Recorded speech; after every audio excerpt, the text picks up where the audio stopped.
استاد گرامی، برای جوانانی که معتاد نشأه‌مندی شدند و می‌خواهند از این بیماری نجات یابند، شما کدام راه‌ها را برای آنها توصیه می‌دهید؟ به نام خداوندی که سزاوار پرستش است آغاز میکنم. البته جوانانی که گرفتار این مواد شدند یا که نشأه‌مند شدند، البته نه برای خاندان خود، حتی برای محلهایی که آنها زندگی میکنند خطر جدی دارد. چون که افراد معتاد از نگاه طبی، از نگاه علمی هم وقتی که با اون چیز خمار اون چیز به قول معتاد جکان میگیرد، تیار است که تمام هستی خود را، حتی ناموس خود را بفروشد و از آن دستیابی پیدا کنند. برای پیشگیری از این حتی خود والدین یعنی خاندان، بعد مکتب و جامعه همه مسئول هستند که تا اینکه پیش راه این اخلاق شنی را از جوانان بگیرند و آنها را برای راست هدایت کنند.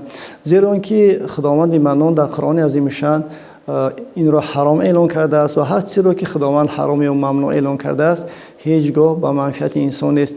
چون که الله سبحانه و تعالی انسان را آفرید و همه برد و باخت آن را در قرآن عظیم شان و احادیث نبوی صلی الله علیه و سلم معین و مشخص گردید.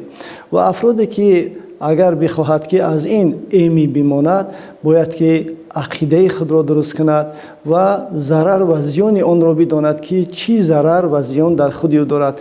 نه فقط خودی اون شخص بدنام می شود، حتی فرزندانی که از آنها به دنیا میآید همچون که علما هم اثبات است بسیاری آنها ناقص عقل هستند یا اینکه معیوب هستند یا اینکه مسلوق هستند که هم به خاندان و هم به جامعه زیانبار می باشند. از این لحاظ جوانان باید که عقلی کامل داشته باشند، عقلی سالم داشته باشند و از علم و معرفت استفاده کنند. وقتی که به علم داده شوند اگر پیش راه این کارها را گرفتنش درست است و آنها خود می دانند که چی برای آنها منفعت دارد و چی برای آنها ضرر دارد. و السلام علیکم و رحمت الله و برکاته.